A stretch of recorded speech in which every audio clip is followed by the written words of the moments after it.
থেকে ভালো যুদ্ধ সেটাই যা কখনো লড়াই হয়, অর্থাৎ বোঝাপড়া, সন্ধি। সব আবশ্যক পরিস্থিতিকেই শুভ করা যায়। নিজের থেকে শক্তিশালীর সাথে যিনি সন্ধি করেন তিনি বিদ্বান। নিজের সমকক্ষের সাথে যিনি সন্ধি করেন তিনি গুণবান। আর নিজের থেকে দুর্বলের সাথে যিনি সন্ধি করেন তিনি দয়াবান। একটা যুদ্ধ আপনার একাধিক শত্রু তৈরি করতে পারে, কিন্তু একটা মীমাংসা আপনাকে একটা বন্ধু দিতে পারে। তাই হাতের মুঠো তখনই শক্ত করুন যখন যুদ্ধ এড়ানো অসম্ভব হয়ে পড়ে, নয়তো হাত বাড়িয়ে হাত মেলান। কারণ মিলনে যে সুখ, যাতনায় তা নেই। রাধা রাধা। আজ আমি আপনাদেরকে 3টি প্রশ্ন করব। তাহলে প্রথম প্রশ্ন, এমন কে আছে যার ওপর আপনি অনর্গল প্রহার করার পরেও সে হাসে আর আপনাদেরকে আনন্দ দেয়? আপনাদের উত্তর হবে ভূমি বা বৃক্ষ। দ্বিতীয় প্রশ্ন, এমন কে আছে যে আপনার কিছু না বলাতেও সব জেনে যায়, সব বুঝে যায় আর নিঃস্বার্থভাবেই আপনার সাহায্য করতে থাকে? এবার আপনাদের উত্তর হবে ভাই বা বন্ধু। আর তৃতীয় প্রশ্ন, এমন কোন ভগবান আছেন যিনি নিজে বিষ পান করে আপনাকে জীবনের অমৃত প্রদান করে? আপনি হয়তো উত্তর দেবেন মহাদেব। যদি আপনার উত্তর এইগুলি হয় তাহলে সেই উত্তর ভুল।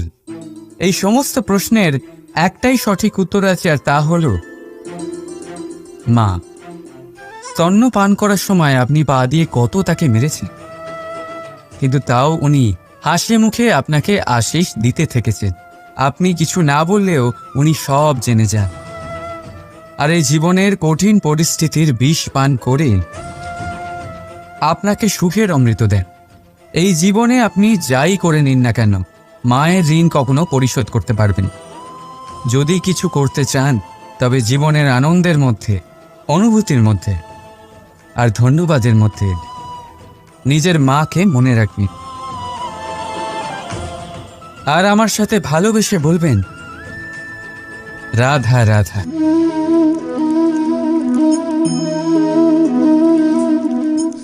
শীতকালের সন্ধ্যায় এই জ্বলন্ত কাঠে হাত সেঁকতে কার না ভালো লাগে? কত সময় পেরিয়ে যায় এই কাঠ সরাতে, ঘোরাতে, বোঝাই যায় না।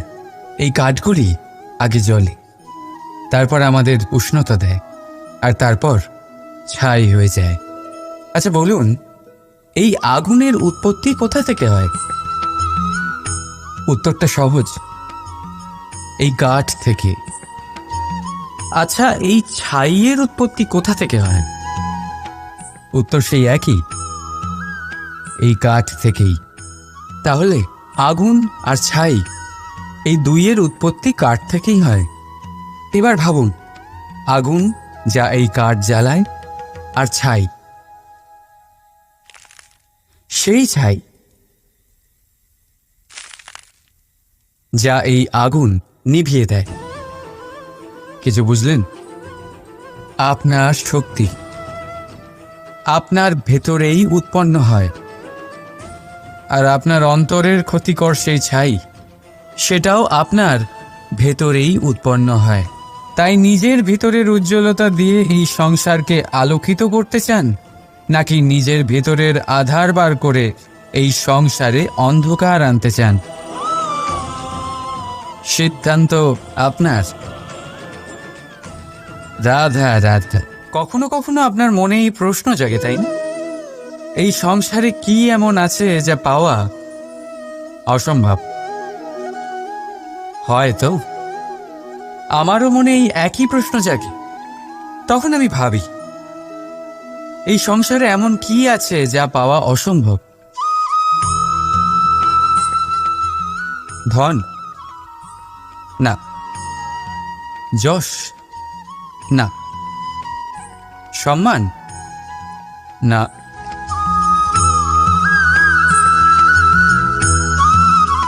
প্রেম? না। তাহলে কি আছে এমন যা পাওয়া অসম্ভব? ভেবে দেখুন। উত্তর হলো স্বয়ং নিজের ভুল, স্বয়ং নিজের দোষ, যা কেউ কখনো পায় না। আর কেউ যদি তা পেয়েও যায়, সেই ব্যক্তি নিজের ভুল কখনোই স্বীকার করতে চায় না। কিন্তু যে ব্যক্তি নিজের ভুল স্বীকার করে, নিজের দোষ স্বীকার করে, সংসারে কোনো কিছুই পাওয়ার জন্য তার সামনে কোনো বাধাই থাকে না। তাই আত্মবিশ্বাস অবশ্যই রাখুন। চেষ্টা করুন যেন আপনার দ্বারা কোনো ভুল না হয়, কিন্তু আত্মমন্থন করুন। আর যদি আপনার কোনো ভুল হয়েও যায়, তাহলে তা স্বীকার করুন, তা শুধরে নেওয়ার চেষ্টা করুন। আপনার জীবন পরম আনন্দে ভরে যাবে। রাধা রাধা। সংসারে আপনি এমন অনেকজন পাবেন যারা আপনাকে বলবেন যে আপনার কি করা উচিত, কিন্তু তার থেকেও বেশি গুরুত্বপূর্ণ বিষয় হলো আপনার কি করা উচিত নয়। আজ আমি আপনাকে এমন 3টি বিষয় বলবো যা নিজের জীবনে আপনার করা উচিত নয়। প্রথম কথা, আনন্দে কখনো কথা দিতে নেই। আনন্দ আপনার যুক্তি হরণ করে, আর তারপর আনন্দে দেওয়া এই কথা পরবর্তীকালে গলার ফাঁস হয়ে যায়। দ্বিতীয় কথা, কখনো ক্রুদ্ধ হয়ে উত্তর দেবেন না। ক্রোধ আপনার বিবেককে লুপ্ত করে, ভবিষ্যৎ দৃষ্টিকে অন্ধ করে। কিছু মুহূর্তের জন্য জন্ম নেওয়া এই ক্রোধ আর ক্রোধজাত উত্তর ভবিষ্যতে সারা জীবন এক প্রশ্ন হয়ে দাঁড়ায়। আর তৃতীয়ত, কখনো দুঃখে সিদ্ধান্ত নেবেন না। দুঃখ আপনার ভাবনা চিন্তা করার ক্ষমতা সীমিত করে দেয়, আর দুঃখী মনে নেওয়া সিদ্ধান্ত সব সময় দুঃখই দেয়। সত্যি কথা বলতে কি, বচন, উত্তর আর সিদ্ধান্ত সব সময় জীবনে ভেবেচিন্তে নেওয়া আর দেওয়া উচিত। ভেবেচিন্তে যদি কাজ করেন, এই সংসারে কখনো কোনো সমস্যার সম্মুখীন হতে হবে না। রাধা রাধা। কখনো কখনো আপনার মনে এই প্রশ্ন নিশ্চয়ই আসে যে এই প্রেম কি, কিভাবে বোঝা যায় এই প্রেম? উত্তর বড়ই সহজ। যতক্ষণ না আপনি প্রেম করবেন, ততক্ষণ আপনি প্রেম বুঝতেই পারবেন না। যদি রত্ন হয় মুকুটে সজ্জিত থাকতে হয়, তাহলে হীরেকে কাটার কষ্ট অবশ্যই সহ্য করতে হবে। প্রেমের সঠিক অর্থ বুঝতে গেলে মোহকে ত্যাগ করে আত্মসমর্পণ করতেই হবে। যে প্রেম কাউকে পাওয়ার জন্য করা হয়, সেই প্রেম প্রেম নয়, তা মোহ। তাই আত্মসমর্পণ করুন নিজেকে, নিজের অহংকারকে, নিজের অস্তিত্বকে, মোহকে, আর দেখবেন আপনার প্রেম স্বয়ং আপনার সাথে থাকবে। রাধা রাধা।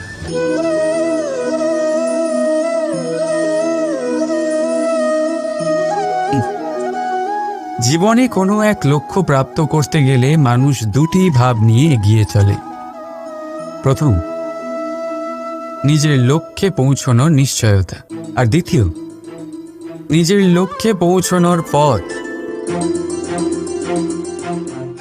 সবাই এটাই করেন, কিন্তু সবাই নিজের লক্ষ্যে পৌঁছতে পারেন না। কেন? কারণ লক্ষ্যে যখন পৌঁছানো যায় না, মানুষকে কিছু বদলাতে হয়। কেউ নিজের নিশ্চয় লক্ষ্য বদলে ফেলেন, কেউ নিজের পথ। যারা নানান পথে চেষ্টা করতে থাকেন, তারা সফল হয়েই যান। কিন্তু নিজের নিশ্চয় লক্ষ্য যারা বদলান, সাফল্যের স্বাদ তারা কখনোই পান না।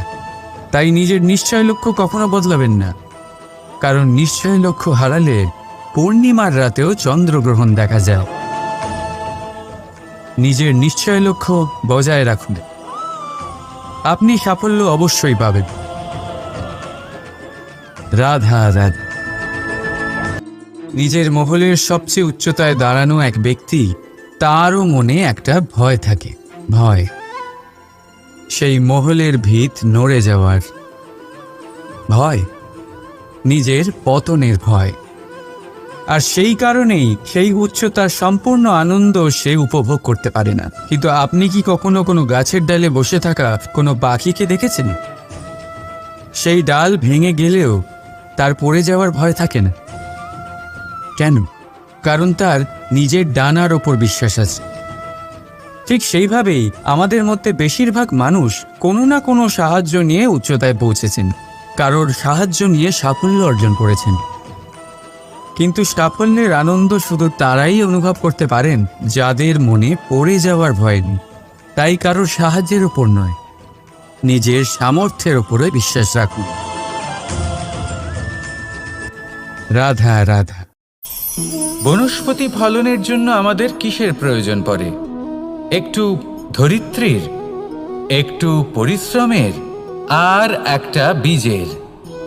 এবার যদি মানুষের কথা বলি, তাহলে এখানে ধরিত্রী হলো মানুষের এই জীবন, যেখানে মানুষ নিজের ইচ্ছের ফল ফুল ফলন করতে চায়। পরিশ্রম হলো আমাদের কর্ম, আর বীজ হলো আমাদের নির্বাচন। আমাদের বেছে নিতে হবে যে আমরা কি বপন করব, আম নাকি ফণি মনসা। এর মধ্যে আমরা কি পেতে চাই? রসালো ফলের ফলন চাই নাকি কাঁটার ফলন চাই, তা আমাদের উপর নির্ভরশীল। কিন্তু একটা কথা ঠিক, লক্ষ্য যেমনই হোক না কেন, জীবন যেমনই হোক না কেন, যদি আপনি লক্ষ্যের দিকে এগোতে থাকেন, তাহলে কর্মের সাথে খামখেয়ালি আচরণ করতে পারবেন না। যদি আপনি এমন করেন, তাহলে এটা আপনাকে একটা অনুচিত লক্ষ্যে পৌঁছে দেবে, সেটা কিন্তু নিশ্চিত। সবসময় এটা মনে রাখবেন, কর্মের সাথে খামখেয়ালি হবেন, অর্থাৎ কর্মফলও আপনার সাথে খামখেয়ালি হবে। তাহলে নিষ্ঠার সাথে কর্ম করতে থাকুন আর নিজের লক্ষ্যকে প্রাপ্ত করুন। আর আমার সাথে ভালোবেসে বলুন, রাধা রাধা। অগ্নি, চতুর্থ তত্ত্ব, সব থেকে বেশি গুরুত্বপূর্ণ, কিন্তু তার থেকেও বেশি ভয়াবহ। কখনো অগ্নিকে নিয়ন্ত্রিত রূপে উনুনে জ্বলতে দেখেছেন? এই অগ্নি আমাদের খাবার বানাতে সাহায্য করে, যা আমাদের শক্তি প্রদান করে। কিন্তু এই অগ্নি যখন বিচলিত হয়ে, অনিয়ন্ত্রিত হয়ে কোনো বনের আগুন হয়ে ওঠে, তখন মহা বিনাশ ঘটে যায়। আপনারই অন্তরের ঊর্জা হলো এই অগ্নি। এটা আপনার শক্তিও, আপনার ক্রোধও। একে ব্যবহার কিভাবে করবেন তা আপনারই হাতে। যদি কোনো ব্যক্তি নিজের অন্তরের এই ঊর্জাকে ব্যবহার করেন শক্তির রূপে, তাহলে সে বিকাশ ঘটাতে পারে, নির্মাণ ঘটাতে পারে। কিন্তু যদি কোনো ব্যক্তি তার অন্তরের ঊর্জাকে বিধ্বংসী অস্ত্র বানিয়ে ফেলেন, তাহলে নিশ্চিত রূপে মহা বিনাশ ঘটতে পারে, যাতে বিনাশ তারও অবশ্যই হবে। অনেক বছর পূর্বে এমনই এক আগুনের দ্বারা এই সুন্দর পৃথিবীর নির্মাণ হয়েছিল। আর অনেক বছর পূর্বে এমন এক আগুনেই সমস্ত জীব এবং সংসার বিলুপ্ত হয়ে গেছিল। এবার আপনি আপনার অন্তরের ঊর্জা দ্বারা বিনাশ ঘটাতে চান নাকি নির্মাণ ঘটাতে চান, সেই সিদ্ধান্ত আপনারই। আসুন আমার সাথে ভালোবেসে বলুন, রাধা রাধা। কখনো কখনো এমন হয়, আমরা আমাদের বাড়ির উঠোনে বীজ বপন করি, আর তা বিকশিত হয় একটা সুন্দর বৃক্ষে। তার শাখাগুলি প্রতিবেশীর বাড়ি পর্যন্ত পৌঁছয়। ফলের বর্ষণ প্রতিবেশীর বাড়িতেও হয়ে থাকে। আর আমরা ভাবি গাছ আমরা উৎপন্ন করব আর ফল খাবেন আপনারা। এই কেমন কথা হলো? আপনাকে এই কথা বুঝতে হবে যে এসব হলো ভৌতিক বস্তু। সাংসারিক বস্তু। কখনো নিজের বাড়ির বাগানে ভালোবাসার গাছ বপন করে দেখুন, তার শাখাও প্রতিবেশীর বাড়ি পর্যন্ত পৌঁছবে, ফলের বর্ষণ সেখানেও হবে, কিন্তু সেই ফল চাইতে আপনাকে যেতে হবে না, সেই ফল দ্বিগুণ মাত্রায় আবার আপনার কাছেই ফিরে আসবে। তাই নিজের বাড়িতে আর নিজের মনে ভালোবাসার গাছ উৎপন্ন করুন। এই জীবন প্রসন্ন হয়ে বলবে, রাধা রাধা। অ দিয়ে অন্ত, আ দিয়ে আরম্ভ, এই দুইয়েরই রাশি সমান। যদি আপনি মন দিয়ে দেখেন তবে দেখবেন এদের সম্পর্ক খুবই নিবিড়। কিভাবে? যখন কোনো কিছু শুরু হয় এটা নিশ্চিত হয়ে যায় যে তা সমাপ্তও হবে। আরম্ভই যদি না হয় তা সমাপ্তও হবে না। যা আরম্ভ হয়েছে তার সমাপ্তি হলো অবশ্যম্ভাবী। এটাই হলো প্রকৃতির নিয়ম, একে এড়ানো যায় না। এবার এই কথা আমরা সকলে জানি। এবার মানুষ কি ভাবে যে সমাপ্তির পরে কি হতে পারে, এর উত্তর তাদের কাছে নেই।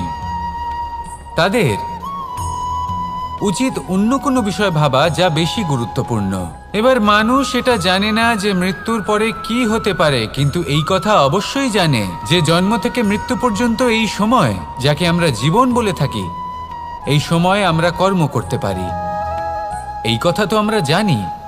তাহলে এমন কি কর্ম করা যেতে পারে যা আমাদের সমাপ্তির পরও আমাদের প্রাসঙ্গিক করে রাখতে পারে, এই বিষয়ে ভাবা উচিত।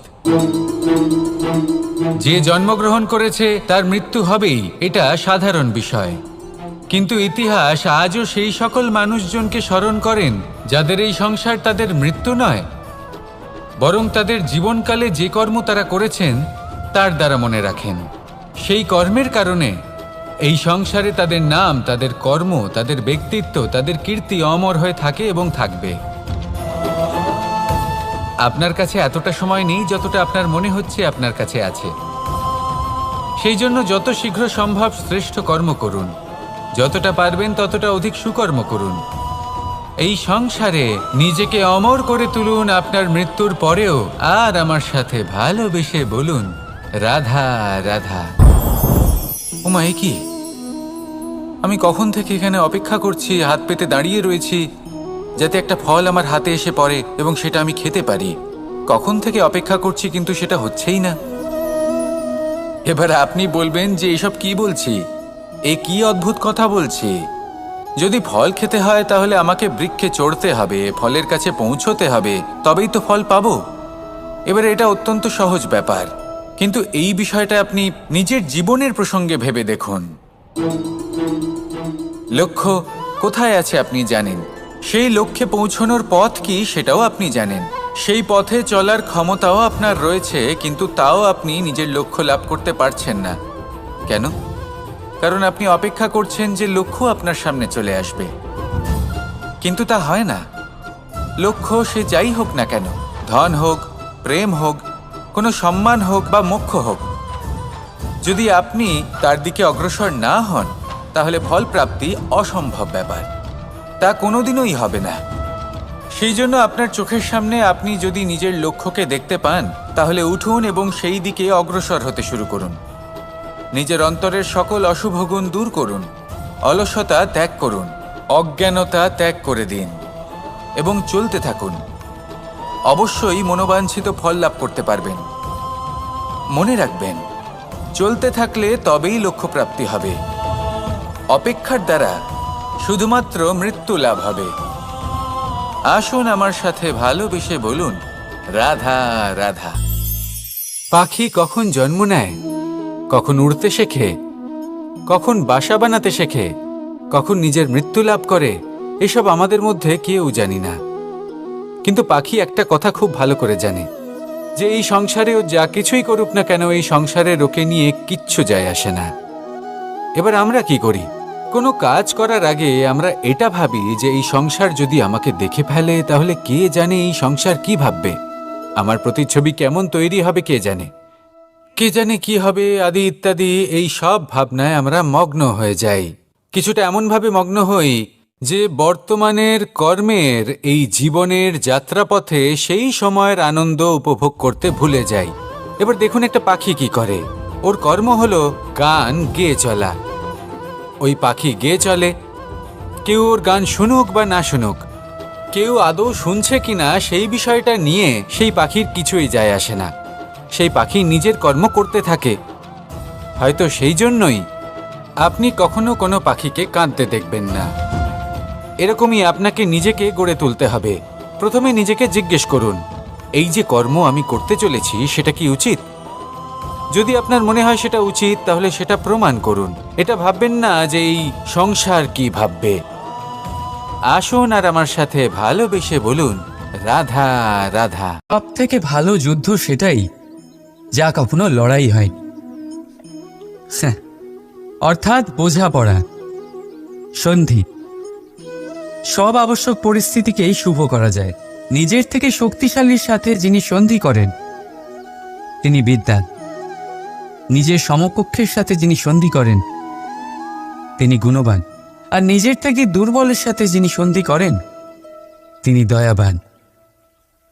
একটা যুদ্ধ আপনার একাধিক শত্রু তৈরি করতে পারে, কিন্তু একটা মীমাংসা আপনাকে একটা বন্ধু দিতে পারে। তাই হাতের মুঠো তখনই শক্ত করুন যখন যুদ্ধ এড়ানো অসম্ভব হয়ে পড়ে, নয়তো হাত বাড়িয়ে হাত মেলান। কারণ মিলনে যে সুখ, যাতনায় তা নেই। রাধা রাধা। আজ আমি আপনাদেরকে 3টি প্রশ্ন করব। তাহলে প্রথম প্রশ্ন, এমন কে আছে যার ওপর আপনি অনর্গল প্রহার করার পরেও সে হাসে আর আপনাদেরকে আনন্দ দেয়? আপনাদের উত্তর হবে ভূমি বা বৃক্ষ। দ্বিতীয় প্রশ্ন, এমন কে আছে যে আপনার কিছু না বলাতেও সব জেনে যায়, সব বুঝে যায় আর নিঃস্বার্থভাবেই আপনার সাহায্য করতে থাকে? এবার আপনাদের উত্তর হবে ভাই বা বন্ধু। আর তৃতীয় প্রশ্ন, এমন কোন ভগবান আছেন যিনি নিজে বিষ পান করে আপনাকে জীবনের অমৃত প্রদান করে? আপনি হয়তো উত্তর দেবেন মহাদেব। যদি আপনার উত্তর এইগুলি হয় তাহলে সেই উত্তর ভুল। এই সমস্ত প্রশ্নের একটাই সঠিক উত্তর আছে, আর তা হল মা।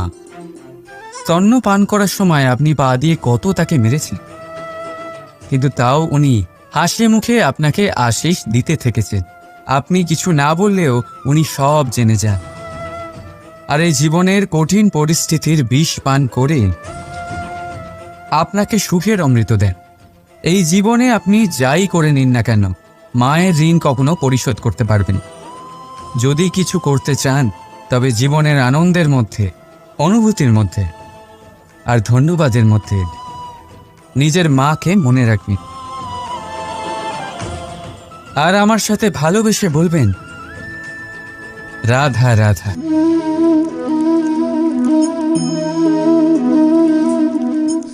শীতকালের সন্ধ্যায় এই জ্বলন্ত কাঠে হাত সেঁকতে কার না ভালো লাগে? কত সময় পেরিয়ে যায় এই কাঠ সরাতে, ঘোরাতে, বোঝাই যায় না। এই কাঠগুলি আগে জ্বলে, তারপর আমাদের উষ্ণতা দেয়, আর তারপর ছাই হয়ে যায়। আচ্ছা বলুন, এই আগুনের উৎপত্তি কোথা থেকে হয়? উত্তরটা সহজ, এই কাঠ থেকে। আচ্ছা, এই ছাইয়ের উৎপত্তি কোথা থেকে হয়? উত্তর সেই একই, এই কাঠ থেকেই। তাহলে আগুন আর ছাই, এই দুইয়ের উৎপত্তি কাঠ থেকেই হয়। এবার ভাবুন, আগুন যা এই কাঠ জ্বালায়, আর ছাই সেই ছাই যা এই আগুন নিভিয়ে দেয়। কিছু বুঝলেন? আপনার শক্তি আপনার ভেতরেই উৎপন্ন হয়, আর আপনার অন্তরের ক্ষতিকর সেই ছাই, সেটাও আপনার ভেতরেই উৎপন্ন হয়। তাই নিজের ভিতরের উজ্জ্বলতা দিয়ে এই সংসারকে আলোকিত করতে চান, নাকি নিজের ভেতরের আধার বার করে এই সংসারে অন্ধকার আনতে চান? সিদ্ধান্ত আপনার। রাধা রাধা। কখনো কখনো আপনার মনে এই প্রশ্ন জাগে, তাই না? এই সংসারে কি এমন আছে যা পাওয়া অসম্ভব? হয়তো আমারও মনে এই একই প্রশ্ন জাগে। তখন আমি ভাবি, এই সংসারে এমন কি আছে যা পাওয়া অসম্ভব? ধন? না। যশ? না। সম্মান? না।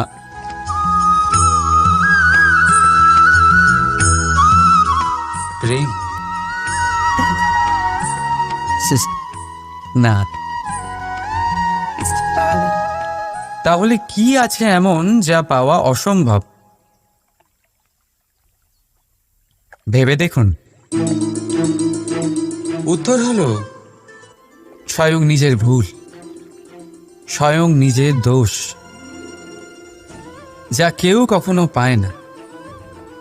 আর কেউ যদি তা পেয়েও যায়, সেই ব্যক্তি নিজের ভুল কখনোই স্বীকার করতে চায় না।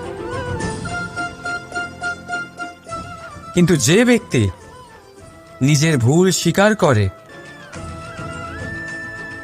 রাধা রাধা, সংসারে আপনি এমন অনেকজন পাবেন যারা আপনাকে বলবেন যে আপনার কি করা উচিত।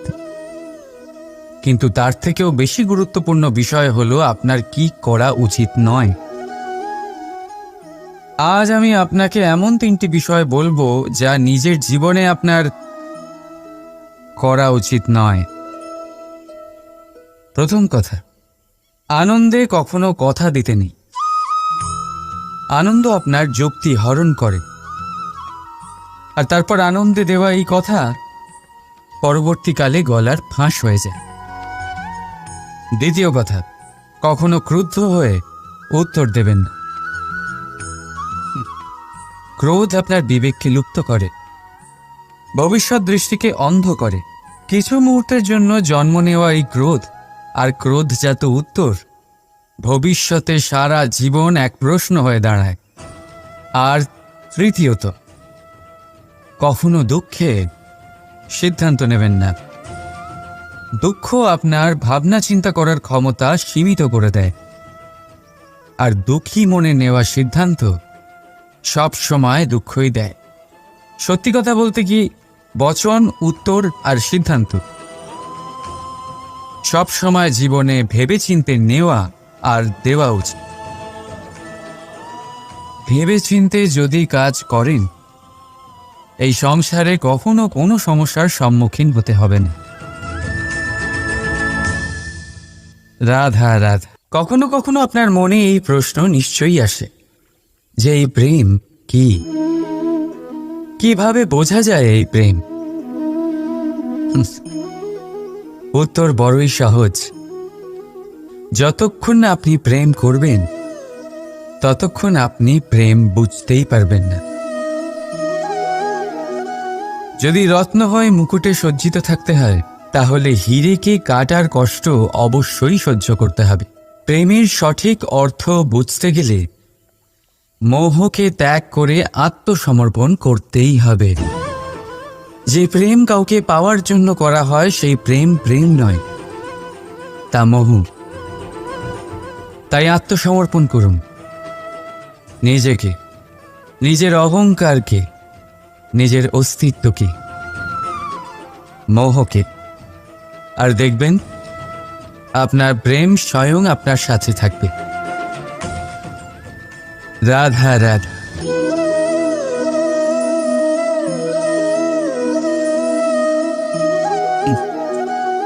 জীবনে কোনো এক লক্ষ্য প্রাপ্ত করতে গেলে মানুষ দুটি ভাব নিয়ে এগিয়ে চলে। প্রথম, নিজের লক্ষ্যে পৌঁছানোর নিশ্চয়তা, আর দ্বিতীয়, নিজের লক্ষ্যে পৌঁছানোর পথ। সবাই এটাই করেন, কিন্তু সবাই নিজের লক্ষ্যে পৌঁছতে পারেন না। কেন? কারণ লক্ষ্যে যখন পৌঁছানো যায় না, মানুষকে কিছু বদলাতে হয়। কেউ নিজের নিশ্চয় লক্ষ্য বদলে ফেলেন, কেউ নিজের পথ। যারা নানান পথে চেষ্টা করতে থাকেন তারা সফল হয়েই যান, কিন্তু নিজের নিশ্চয় লক্ষ্য যারা বদলান সাফল্যের স্বাদ তারা কখনোই পান না। তাই নিজের নিশ্চয় লক্ষ্য কখনো বদলাবেন না, কারণ নিশ্চয় লক্ষ্য হারালে পূর্ণিমার রাতেও চন্দ্রগ্রহণ দেখা যায়। নিজের নিশ্চয় লক্ষ্য বজায় রাখুন, আপনি সাফল্য অবশ্যই পাবেন। রাধা রাধা। নিজের মহলের সবচেয়ে উচ্চতায় দাঁড়ানো এক ব্যক্তি, তারও মনে একটা ভয় থাকে, ভয়। সেই মহলের ভিত নড়ে যাওয়ার ভয়, নিজের পতনের ভয়। আর সেই কারণেই সেই উচ্চতার সম্পূর্ণ আনন্দ সে উপভোগ করতে পারে না। কিন্তু আপনি কি কখনো কোনো গাছের ডালে বসে থাকা কোনো পাখিকে দেখেছেন? সেই ডাল ভেঙে গেলেও তার পড়ে যাওয়ার ভয় থাকে না। কেন? কারণ তার নিজের ডানার ওপর বিশ্বাস আছে। ঠিক সেইভাবেই আমাদের মধ্যে বেশিরভাগ মানুষ কোনো না কোনো সাহায্য নিয়ে উচ্চতায় পৌঁছেছেন, কারোর সাহায্য নিয়ে সাফল্য অর্জন করেছেন। কিন্তু সাফল্যের আনন্দ শুধু তারাই অনুভব করতে পারেন যাদের মনে পড়ে যাওয়ার ভয় নেই। তাই কারোর সাহায্যের উপর নয়, নিজের সামর্থ্যের উপরে বিশ্বাস রাখুন। রাধা রাধা। বনস্পতি ফলনের জন্য আমাদের কিসের প্রয়োজন পড়ে? একটু ধরিত্রীর, একটু পরিশ্রমের, আর একটা বীজের। এবার যদি মানুষের কথা বলি, তাহলে এখানে ধরিত্রী হলো মানুষের এই জীবন, যেখানে মানুষ নিজের ইচ্ছের ফল ফুল ফলন করতে চায়। পরিশ্রম হলো আমাদের কর্ম, আর বীজ হলো আমাদের নির্বাচন। আমাদের বেছে নিতে হবে যে আমরা কি বপন করব, আম নাকি ফণি মনসা। এর মধ্যে আমরা কি পেতে চাই? রসালো ফলের ফলন চাই নাকি কাঁটার ফলন চাই, তা আমাদের উপর নির্ভরশীল। কিন্তু একটা কথা ঠিক, লক্ষ্য যেমনই হোক না কেন, জীবন যেমনই হোক না কেন, যদি আপনি লক্ষ্যের দিকে এগোতে থাকেন তাহলে কর্মের সাথে খামখেয়ালি আচরণ করতে পারবেন না। যদি আপনি এমন করেন তাহলে এটা আপনাকে একটা অনুচিত লক্ষ্যে পৌঁছে দেবে, সেটা কিন্তু নিশ্চিত। সবসময় এটা মনে রাখবেন, কর্মের সাথে খামখেয়ালি হবেন অর্থাৎ কর্মফলও আপনার সাথে খামখেয়ালি হবে। তাহলে নিষ্ঠার সাথে কর্ম করতে থাকুন আর নিজের লক্ষ্যকে প্রাপ্ত করুন। আর আমার সাথে ভালোবেসে বলুন, রাধা রাধা। অগ্নি চতুর্থ তত্ত্ব, সব থেকে বেশি গুরুত্বপূর্ণ কিন্তু তার থেকেও বেশি ভয়াবহ। কখনো অগ্নিকে নিয়ন্ত্রিত রূপে উনুনে জ্বলতে দেখেছেন? এই অগ্নি আমাদের খাবার বানাতে সাহায্য করে, যা আমাদের শক্তি প্রদান করে। কিন্তু এই অগ্নি যখন বিচলিত হয়ে, অনিয়ন্ত্রিত হয়ে কোনো বনের আগুন হয়ে ওঠে, তখন মহা বিনাশ ঘটে যায়। আপনারই অন্তরের ঊর্জা হলো এই অগ্নি। এটা আপনার শক্তিও, আপনার ক্রোধ। একে ব্যবহার কিভাবে করবেন তা আপনারই হাতে। যদি কোনো ব্যক্তি নিজের অন্তরের এই ঊর্জাকে ব্যবহার করেন শক্তির রূপে, তাহলে সে বিকাশ ঘটাতে পারে, নির্মাণ ঘটাতে পারে। কিন্তু যদি কোনো ব্যক্তি তার অন্তরের ঊর্জাকে বিধ্বংসী অস্ত্র বানিয়ে ফেলেন, তাহলে নিশ্চিত রূপে মহা বিনাশ ঘটতে পারে, যাতে বিনাশ তারও অবশ্যই হবে। অনেক বছর পূর্বে এমনই এক আগুনের দ্বারা এই সুন্দর পৃথিবীর নির্মাণ হয়েছিল। আর অনেক বছর পূর্বে এমন এক আগুনেই সমস্ত জীব এবং সংসার বিলুপ্ত হয়ে গেছিল। এবার আপনি আপনার অন্তরের ঊর্জা দ্বারা বিনাশ ঘটাতে চান নাকি নির্মাণ ঘটাতে চান, সেই সিদ্ধান্ত আপনারই। আসুন আমার সাথে ভালোবেসে বলুন, রাধা রাধা। কখনো কখনো এমন হয়, আমরা আমাদের বাড়ির উঠোনে বীজ বপন করি আর তা বিকশিত হয় একটা সুন্দর বৃক্ষে। তার শাখাগুলি প্রতিবেশীর বাড়ি পর্যন্ত পৌঁছয়। ফলের বর্ষণ প্রতিবেশীর বাড়িতেও হয়ে থাকে। আর আমরা ভাবি গাছ আমরা উৎপন্ন করব আর ফল খাবেন আপনারা। এই কেমন কথা হলো? আপনাকে এই কথা বুঝতে হবে যে এসব হলো ভৌতিক বস্তু, সাংসারিক বস্তু। কখনো নিজের বাড়ির বাগানে ভালোবাসার গাছ বপন করে দেখুন, তার শাখাও প্রতিবেশীর বাড়ি পর্যন্ত পৌঁছবে, ফলের বর্ষণ সেখানেও হবে। কিন্তু সেই ফল চাইতে আপনাকে যেতে হবে না, সেই ফল দ্বিগুণ মাত্রায় আবার আপনার কাছেই ফিরে আসবে। তাই নিজের বাড়িতে আর নিজের মনে ভালোবাসার গাছ উৎপন্ন করুন। এই জীবন প্রসন্ন হয়ে বলবে, রাধা রাধা। অ দিয়ে অন্ত, আ দিয়ে আরম্ভ, এই দুইয়েরই রাশি সমান। যদি আপনি মন দিয়ে দেখেন তবে দেখবেন এদের সম্পর্ক খুবই নিবিড়। কিভাবে? যখন কোনো কিছু শুরু হয় এটা নিশ্চিত হয়ে যায় যে তা সমাপ্তও হবে। আরম্ভই যদি না হয় তা সমাপ্তও হবে না। যা আরম্ভ হয়েছে তার সমাপ্তি হলো অবশ্যম্ভাবী। এটাই হলো প্রকৃতির নিয়ম, একে এড়ানো যায় না। এবার এই কথা আমরা সকলে জানি। এবার মানুষ কি ভাবে যে সমাপ্তির পরে কি হতে পারে, এর উত্তর তাদের কাছে নেই। তাদের উচিত অন্য কোনো বিষয় ভাবা যা বেশি গুরুত্বপূর্ণ। এবার মানুষ এটা জানে না যে মৃত্যুর পরে কি হতে পারে, কিন্তু এই কথা অবশ্যই জানে যে জন্ম থেকে মৃত্যু পর্যন্ত এই সময়, যাকে আমরা জীবন বলে থাকি, এই সময় আমরা কর্ম করতে পারি। এই কথা তো আমরা জানি। তাহলে এমন কি কর্ম করা যেতে পারে যা আমাদের সমাপ্তির পরও আমাদের প্রাসঙ্গিক করে রাখতে পারে, এই বিষয়ে ভাবা উচিত। যে জন্মগ্রহণ করেছে তার মৃত্যু হবেই, এটা সাধারণ বিষয়।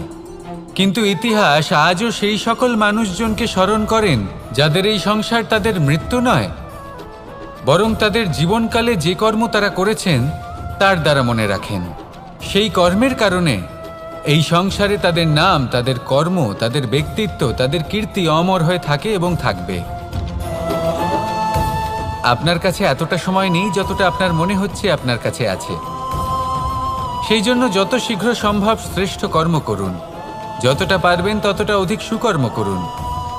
এই সংসারে নিজেকে অমর করে তুলুন আপনার মৃত্যুর পরেও। আর আমার সাথে ভালোবেসে বলুন, রাধা রাধা। ওমা, এ কি? আমি কখন থেকে এখানে অপেক্ষা করছি, হাত পেতে দাঁড়িয়ে রয়েছি যাতে একটা ফল আমার হাতে এসে পড়ে এবং সেটা আমি খেতে পারি। কখন থেকে অপেক্ষা করছি, কিন্তু সেটা হচ্ছেই না। এবার আপনি বলবেন যে এসব কি বলছি, এ কি অদ্ভুত কথা বলছি। যদি ফল খেতে হয় তাহলে আমাকে বৃক্ষে চড়তে হবে, ফলের কাছে পৌঁছতে হবে, তবেই তো ফল পাবো। এবার এটা অত্যন্ত সহজ ব্যাপার, কিন্তু এই বিষয়টা আপনি নিজের জীবনের প্রসঙ্গে ভেবে দেখুন। লক্ষ্য কোথায় আছে আপনি জানেন, সেই লক্ষ্যে পৌঁছানোর পথ কি সেটাও আপনি জানেন, সেই পথে চলার ক্ষমতাও আপনার রয়েছে, কিন্তু তাও আপনি নিজের লক্ষ্য লাভ করতে পারছেন না। কেন? কারণ আপনি অপেক্ষা করছেন যে লক্ষ্য আপনার সামনে চলে আসবে, কিন্তু তা হয় না। লক্ষ্য সে যাই হোক না কেন, ধন হোক, প্রেম হোক, কোনো সম্মান হোক বা মোক্ষ হোক, যদি আপনি তার দিকে অগ্রসর না হন তাহলে ফল প্রাপ্তি অসম্ভব ব্যাপার, তা কোনোদিনই হবে না।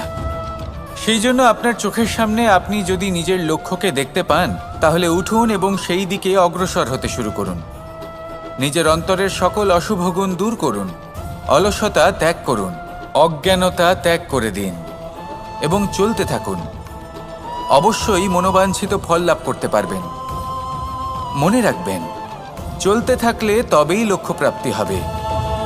অপেক্ষার দ্বারা শুধুমাত্র মৃত্যু লাভ হবে। আসুন আমার সাথে ভালোবেসে বলুন, রাধা রাধা।